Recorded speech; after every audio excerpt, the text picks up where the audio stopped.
here at Tower of London, we are going to talk about a Wat Tyler, who was one of the main leaders of what is known today as the Peasants' Revolt.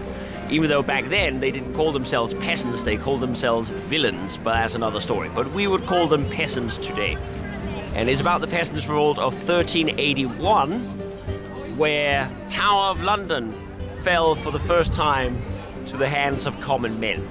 But we'll take a little bit of background here for the Peasants' Revolt first. What caused the revolt? The biggest revolt the country had ever seen up until that point, and the most organized rebellion of peasants. Now, the background for this actually goes all the way back to 1348, to the bubonic plague that wiped out, it's estimated, somewhere between 1/3 to 2/3 of the population here. So for ease of reference, we might say 50% of the population, about that number, we assume, were killed in the first round of the Black Death when it swept through the country. Now, of course, it had many consequences for society, but one of the unforeseen positive effects was for the common man.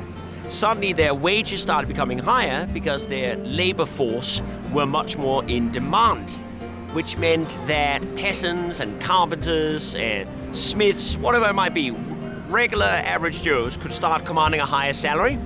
And if their lord didn't pay them that salary, they could just go to another lord and offer their services there instead. Now that, the nobility and the upper classes of society thought was a bit of a problem. So they started introducing laws to try and keep the common man down. They put down the Ordinance of Labor, which made it illegal to try and sell your services to a different lord. And you had to stay with the lord that you were assigned with the plot of land that you had. They even put in sumptuary laws, so you could only eat common food. You were not allowed to eat food above your station or wear clothes above your station, though that law was harder to enforce. But already then, coming up through the 1350s, 60s, and even 70s, you can start seeing the reactions from society here of the peasants beginning to get a better lot, and their betters trying to keep them down. So that already starts putting a bit of a boil that will slowly culminate into the Peasants' Revolt. Now, the real thing that sparked it off was something called the poll tax. And the poll tax actually came in to try and fund the 100 Years' War that was going on in France. Now, war is a costly thing. It takes a lot of money. And Simon Sudbury, at this time coming up in the 1370s, just when Richard II had taken over, he was in charge of trying to make a budget for how much money they would need to keep fighting the French. He estimated the amount to be around £160,000. £160,000, which is equivalent to, I believe it was around £150 million today. And back then, money had even more worth than it is today here. So we're talking a lot of money that the armies would consume. That amount of money would bankrupt the whole country. So he reeled back and then offered, all right, let's make do with £100,000 then. £100,000 was still going to be a large amount, and the clergy would take care of 1/3 of that. The rest of 2/3 of that, so we're talking about £66,000, would have to be borne on the shoulders of the working man. And that they went immediately about to try and introduce the extra tax so commoners would foot the bill, if you will, which would have disastrous consequences.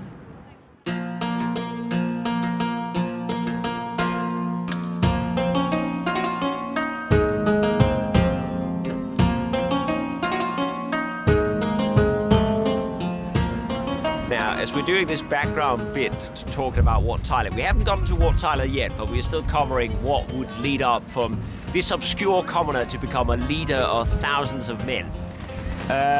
It is a little bit windy here as well, so sorry about that if that's affecting the quality anyway.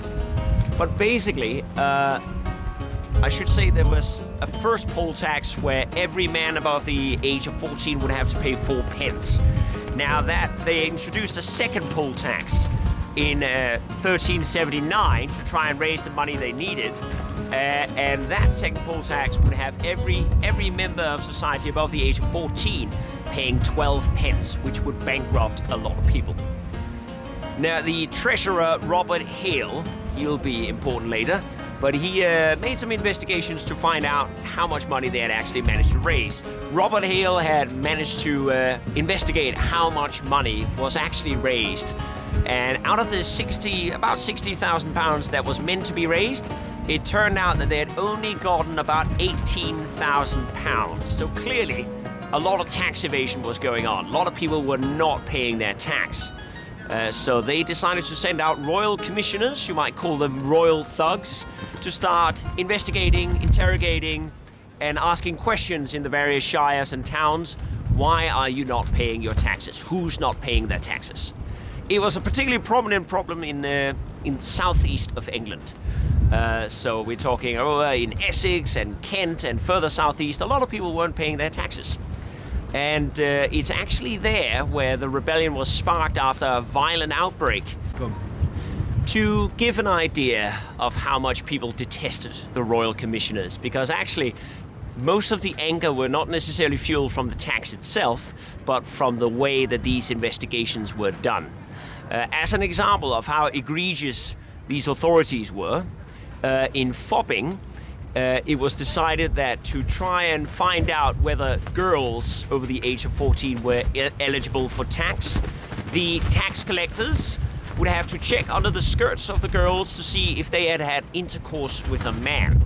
And that would then make them eligible for tax.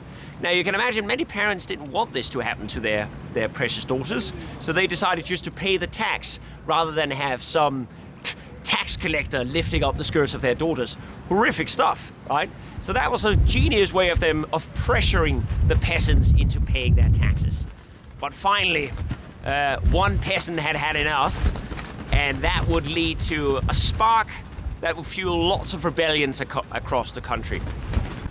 So the first sign of rebellion was when John Bampton, Justice of Peace and a Member of Parliament, personally went to Brentwood and set up shop there and started using his own hired goons and men to try and extort the peasants.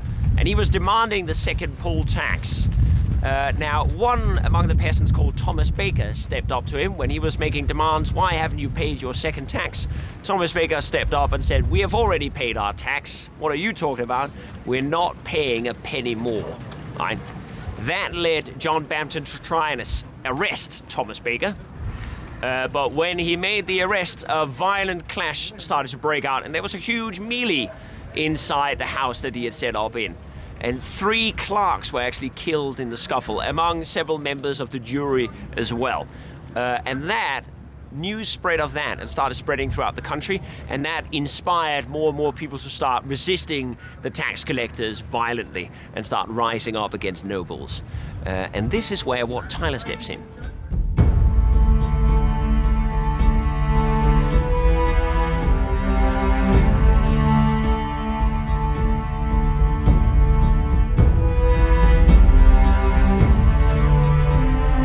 So shortly thereafter, Wat Tyler became involved in an incident that was happening in Kent, where Robert Belling was thrown into Rochester jail by a Simon de Burley, who was a nobleman who absolutely insisted on arresting him because he hadn't paid his debts. And rather than give him time to pay his debts, he just threw him into jail. Now, a lot of the locals were on Robert Belling's side, including Wat Tyler, so they ended up forming a massive mob outside of Rochester Castle and made the constable bow down and open the gates, and they broke him and many other prisoners free. Now, that would be a common trend of Wat Tyler as he moved up from the southeast of England, up from Kent and up, eventually knocking on the king's doorstep here.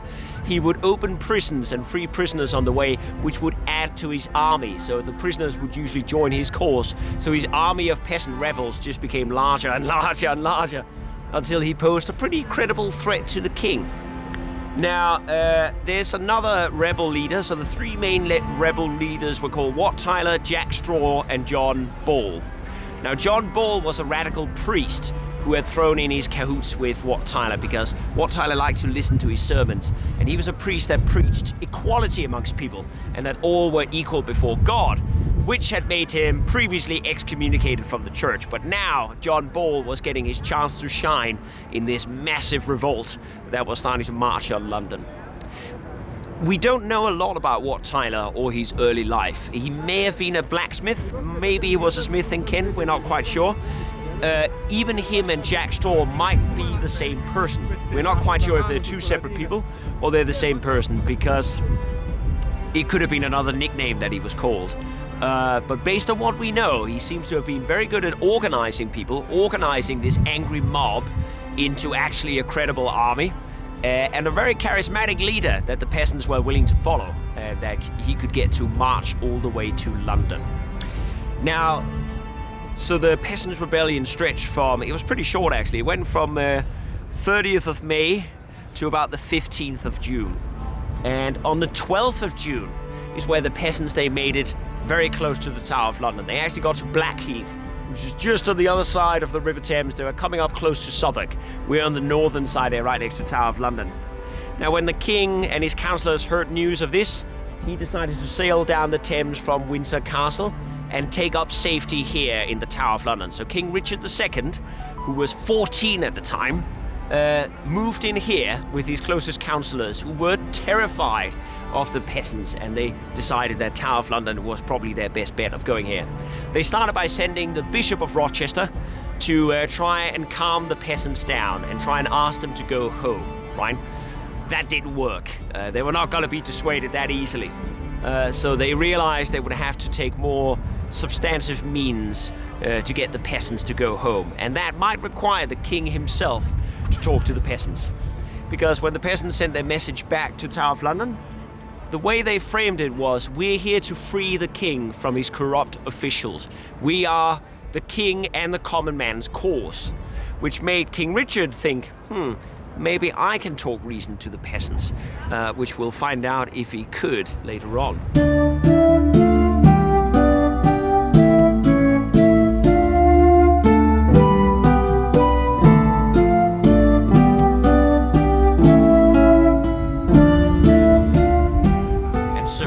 Rebels were now in Blackheath. They were not too far from the capital. They were camped out there. And after they had sent off the Bishop of Rochester, that the king had attempted as the first attempt to send the peasants home, John Ball then gave one of his most famous sermons, where part of that sermon, he coined a phrase that would become very famous afterwards, where he asked a rhetorical question to the peasants. He asked, when Adam delved and Eve span, who was then a gentleman? Right? And what he was indicating there was, back with Adam and Eve, there was no such thing as gentlemen or nobility, right? It was again emphasizing his message that we're all equal before God, and that only added more fuel to the fire for the peasants. Now the king decided, because he had heard, and it was also John Bull who coined the phrase that the peasants are with the king and the common man, he thought, maybe I have a chance of talking sense to them. Now remember, he's only 14 years old, so he might overestimate his own abilities here a little bit. But he decides to sail out here from Tower of London on 4 barges with his closest councillors, including amongst them Simon Sotbury, that we mentioned before, and John of Gaunt, who will be important later. So they sail down to meet the peasants at Greenwich. But when they sail out and they see the vast armies, the thousands and thousands of rebels there, some of them get a bit frightened and don't want to step ashore. Now, the demand of the peasants are that if they are to have any negotiations, they want them to come ashore and the king to come ashore. But Simon Sotbury, who is terrified at this point, manages to convince the king and the other councillors, we should not step ashore, we should stay on our boats. The king did want to go ashore and hear the petition of the peasants, but he wasn't allowed to. He was overruled by his councillors, again, probably because he was a teenager at the time. He still manages to hear something of a petition, though, and the petition that comes through, well, it's pretty simple what the peasants want. The peasants want heads to roll. And many of the people they've got on their execution list happens to be the councillors on his boat. So no wonder those councillors didn't want to get on shore and talk to the peasants. So the negotiations fail even before they're started. They break down and the king ends up sailing back here to the Tower of London with his councillors to try and find out an alternative plan. They end up sending a message to the peasants. They say, you can take your petition to Windsor Castle Monday next week. Turns out that only made the peasants angrier, because it was what it seemed to be. It was a very polite fob-off for the peasants and to send their complaints in writing. They were not going to do that at this point. That caused them to get much angrier and start taking much more drastic means to get to London. Shall I make an indication in the video that this is further in the video? We'll have London Bridge between. So we're back here at the Tower of London, and on the 14th of June, the rebellion had taken on an added fervor in Westminster. It was so bad that it actually shocked King Richard and his closest councillors to a substantial degree, and he decided he needed to meet with the rebels face to face. So the king made a plan to try and negotiate with them again. Where negotiations previously have failed, he thought, if I ride out with them with a small bodyguard, I put my best foot forward, maybe we can come to some sort of understanding. Now, at the same time, the rebels had intercepted carts of wine and food that was meant for the king's court and had drunk themselves senseless just outside the Tower of London here. So many of his councillors were actually advising him, you should attack them now. They're drunk and stupid. You can go in and kill most of the peasants right now. But Richard, he held fast on the diplomatic approach and decided to ride out of the gates here of the Tower of London with a small bodyguard. He left behind the councillors that he thought were most likely to get assassinated. This will be important later, but he decided to leave them behind in the safety, relative safety of Tower of London, and go out to meet with the peasants himself. Unfortunately for them, he decided to leave the drawbridge open. So he never closed the drawbridge because he expected to be back on the same day. He rode out in the morning of the 14th of June.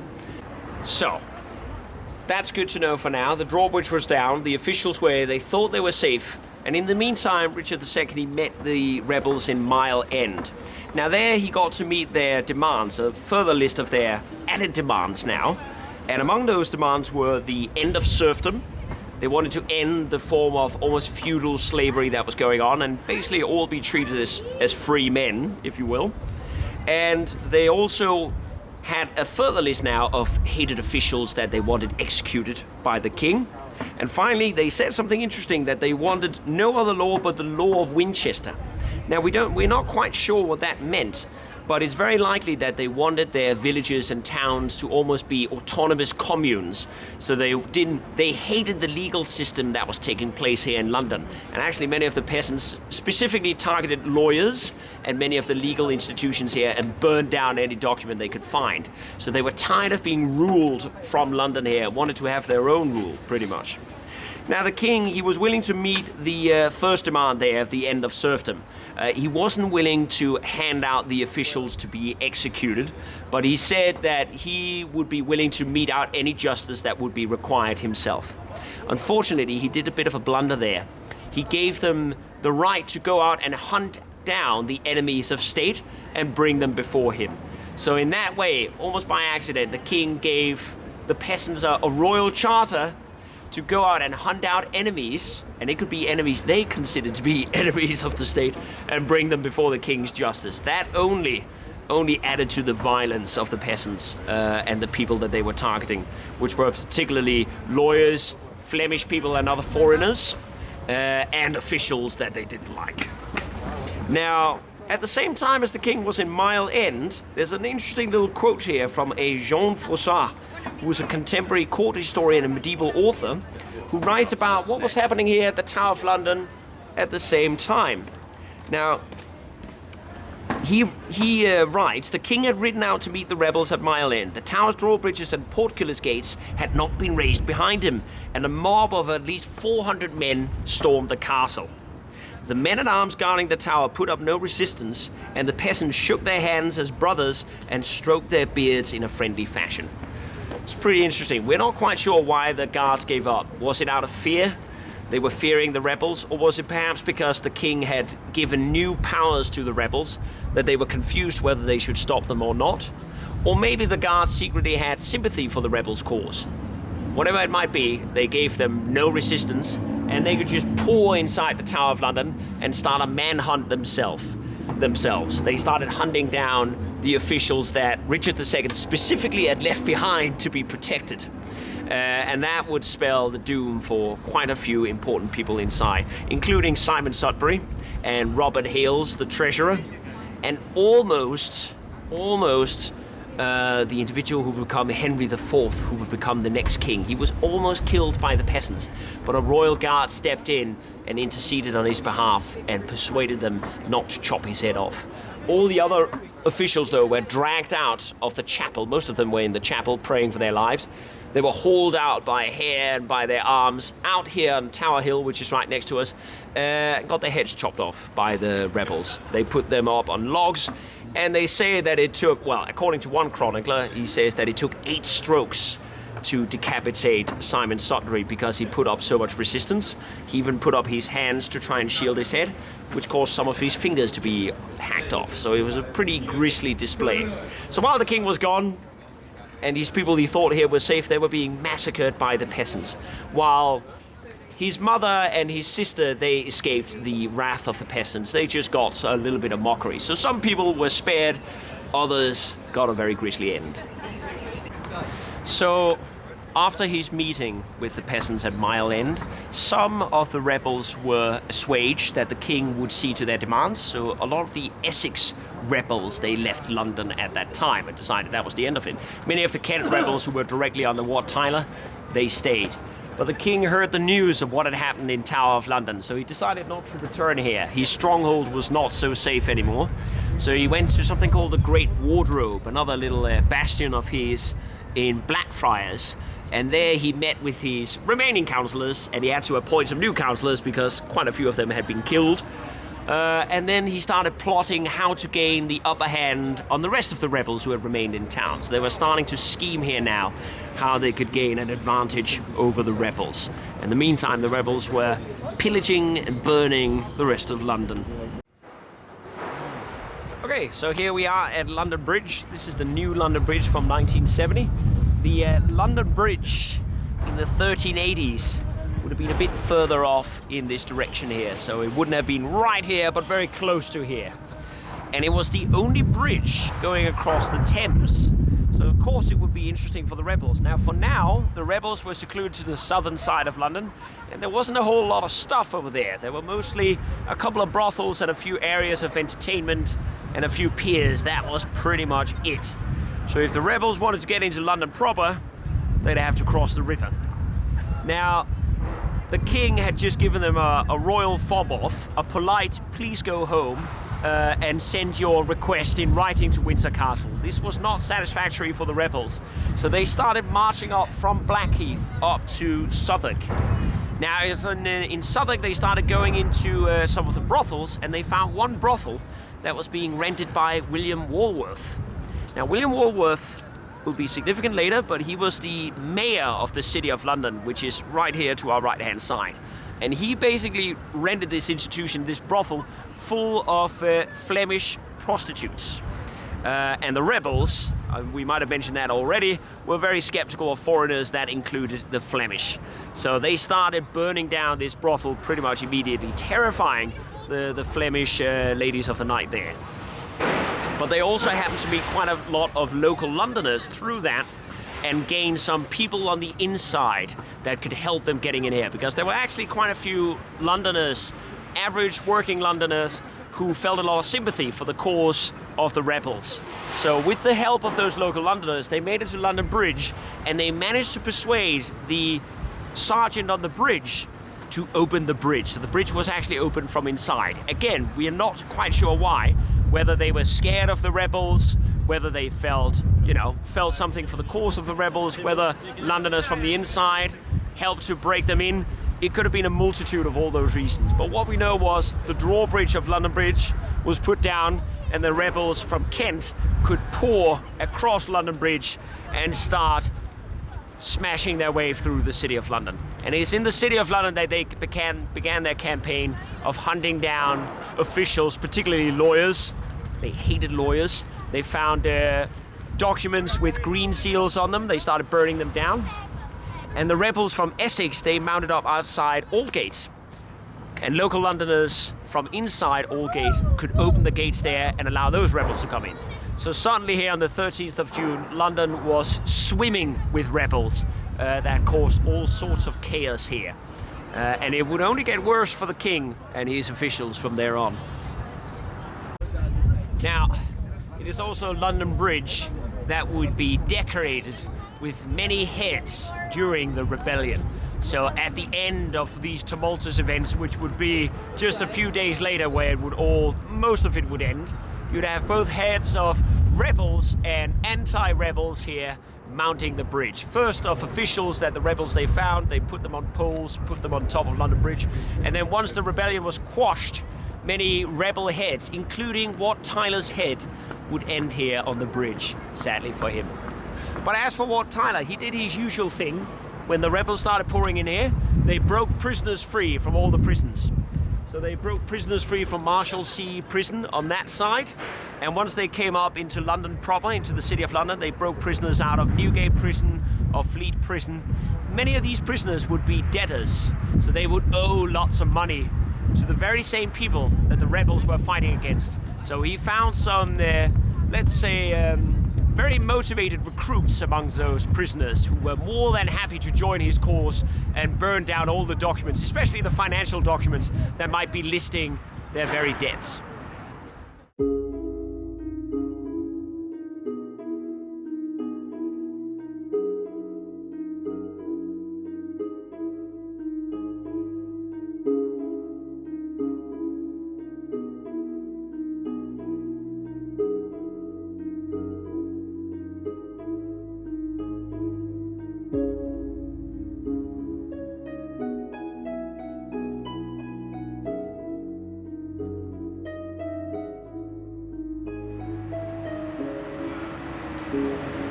So, here we are at Smithfields, which is the oldest meat market in London. Used to be until recently. They're gonna move the meat market soon.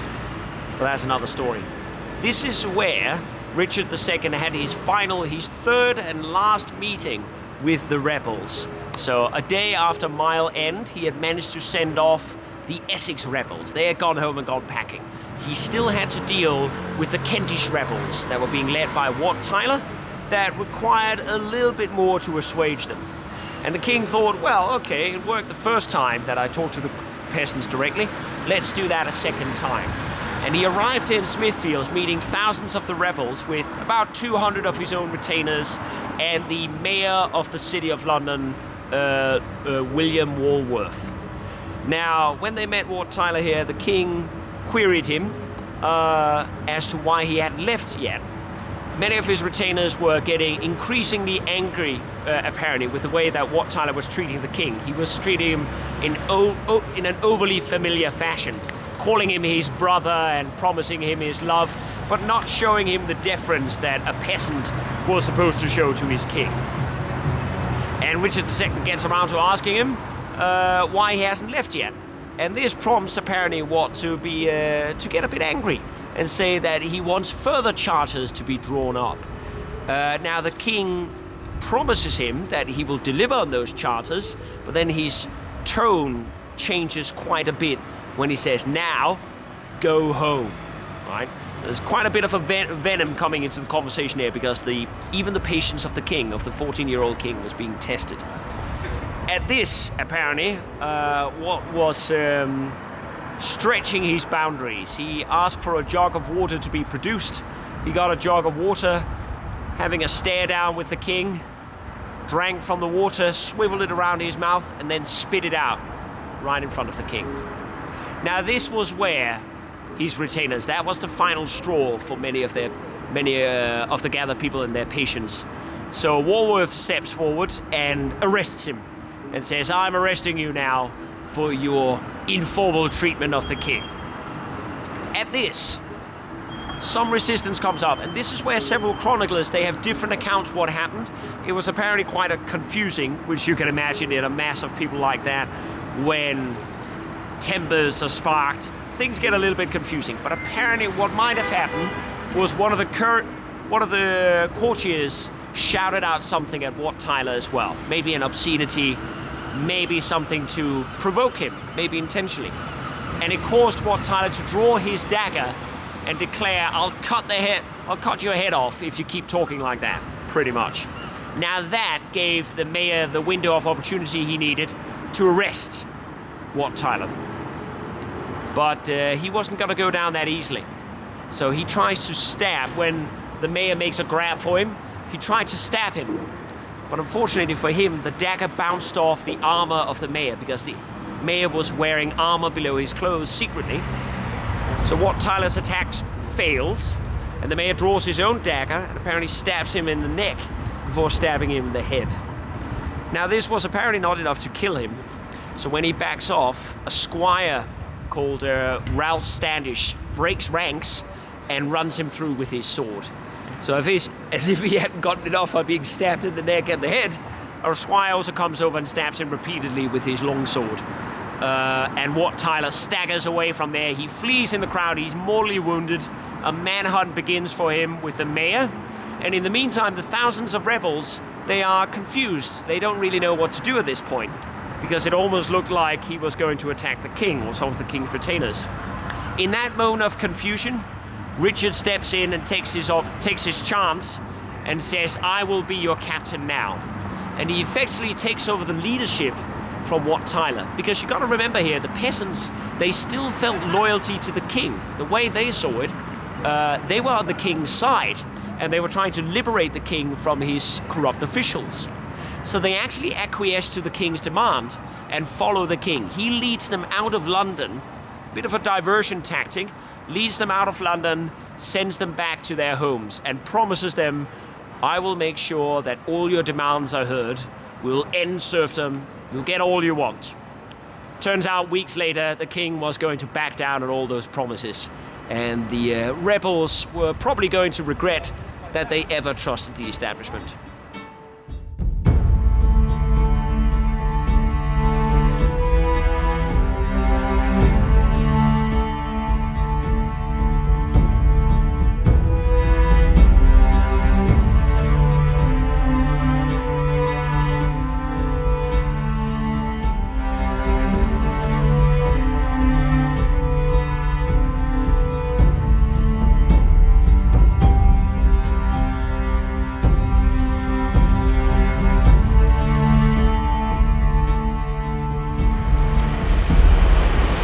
On the 13th of June, the rebels were pouring through London and City of London. They were coming down Fleet Street here and systematically burning down and destroying buildings that had anything to do with the legal profession.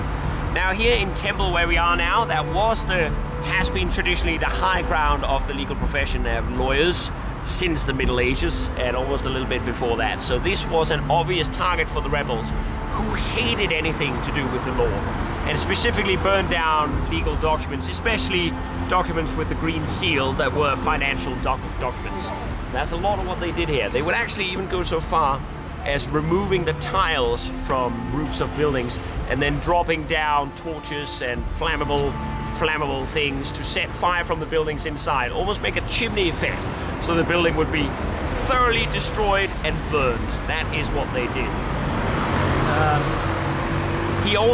Wat Tyler also released more prisoners around here, especially in Fleet Prison, Newgate Prison as well, which is not too far from here, which only added more men to the tally. And they continued down this path because they got a tip from local Londoners that they should really check out the Savoy Palace, which was an obvious place to attack because it was the crown jewel of John of Gaunt, who was one of the most hated men by the rebels. So it was obvious that they would have to target his massive palace. Yeah. Right here at Middle Temple Lane, going down that way, you get to Mid Temple. That's where all the various parts of Temple is. Inner Temple as well. I think there's an Outer Temple too. Now, in this time, the Templars had been disbanded. They were no more a thing. They had been charged with heresy by King Philip of France, and they were pretty much wiped off the map. So the ones that had taken over the legal profession and taken over the profession of the Templars were the Hospitallers. So the Hospitallers had their manor and their priory. That was their base of operations. And of course, that was attacked by the rebels as well. So the rebels, they burned down the priory, they burned down the manor, they caused all sorts of hassle for the Hospitallers. who were in charge of a lot of the legal profession and owned many of the buildings where lawyers and sergeants of law would be based in. You also had many lawyers who were hunted down in the streets. There was a real manhunt on unscrupulous lawyers, particularly one called Roger Leggett, who was apparently a bit of a rogue and a lawyer who liked to extort people, so he was an obvious target for the rebels, and they hunted him all the way through town before they finally managed to catch him and behead him like so many other hated officials during the Peasants' Revolt. So it would have been a dangerous time to be a lawyer or a sergeant of law here.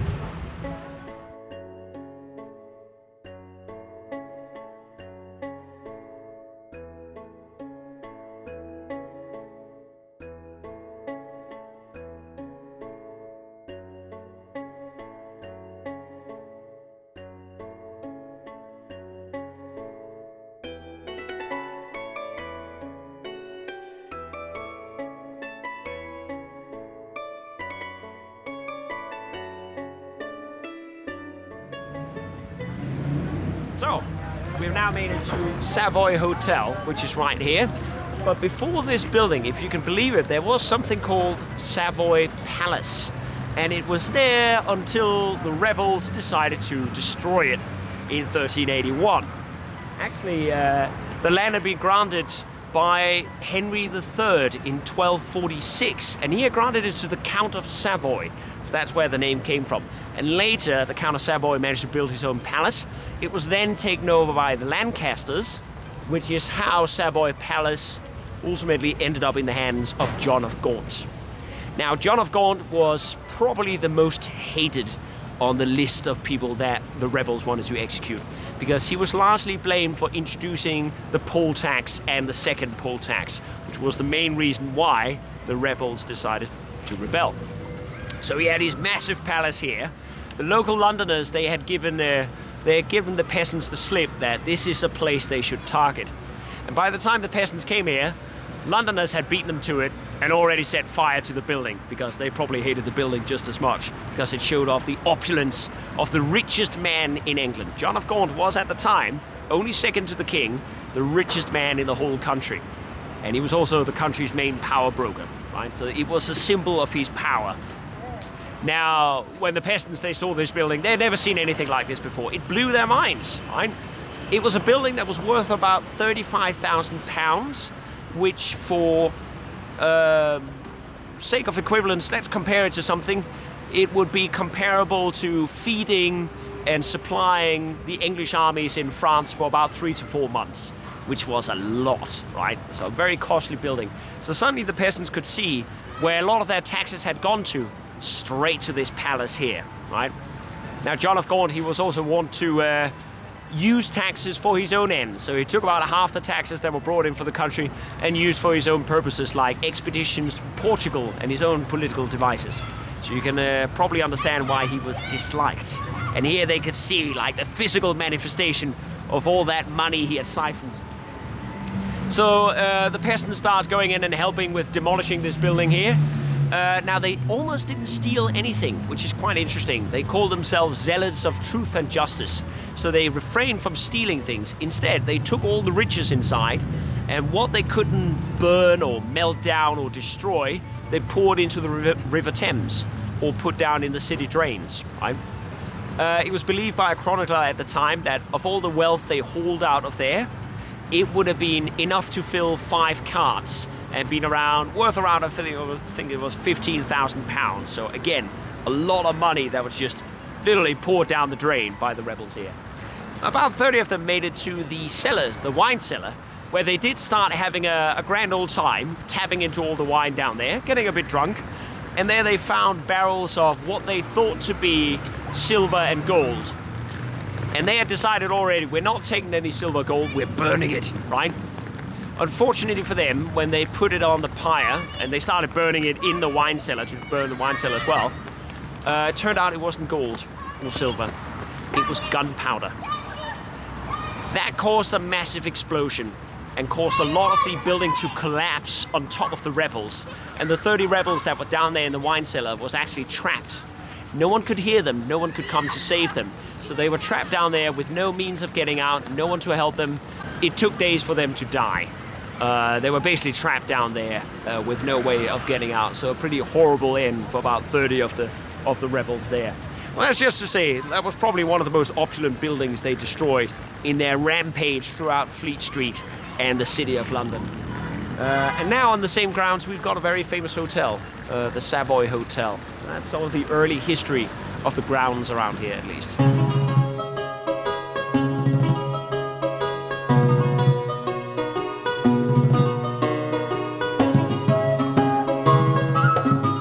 So with that, we'll conclude on our little video here about Wat Tyler, the peasants' revolt in 1381. Unfortunately, you might say it failed. All the promises that Richard II had given to the rebels turned out he went back on it all. So as soon as they had all gone home, he had sent them packing. He didn't end serfdom. Serfdom continued for centuries, you know. And many of the other desires they had of being communes that would have their own laws were not respected either. So things went almost back to normal, and many of the former rebels, the most egregious rebels, were killed in spectacular fashions. Like John Ball was hung, drawn, and quartered. Wat Tyler, we've already covered, he was pretty much chased on a manhunt and killed by the Lord Mayor. So we're talking thousands of rebels that were suppressed and ultimately executed, and the rest of people went back to their lives. However, it did mean that nobility from then on would be a little bit more careful about pressuring peasants, because they had now been able to see what could happen if they angered the commoners too much. And so it did result in marginally better conditions for the working man, if you will, and slowly but gradually would increase their loss. So in a way, it did make an impact, but it didn't get the desired effects of the rebels, sadly for them. We are going to sign off here. My name was Kim. This was Invisible London Tours. Hope you've enjoyed it. If you did enjoy the video, feel free to subscribe and like. We'll put out more videos like this one here. If you didn't like it, I'm happy that you saw it this far.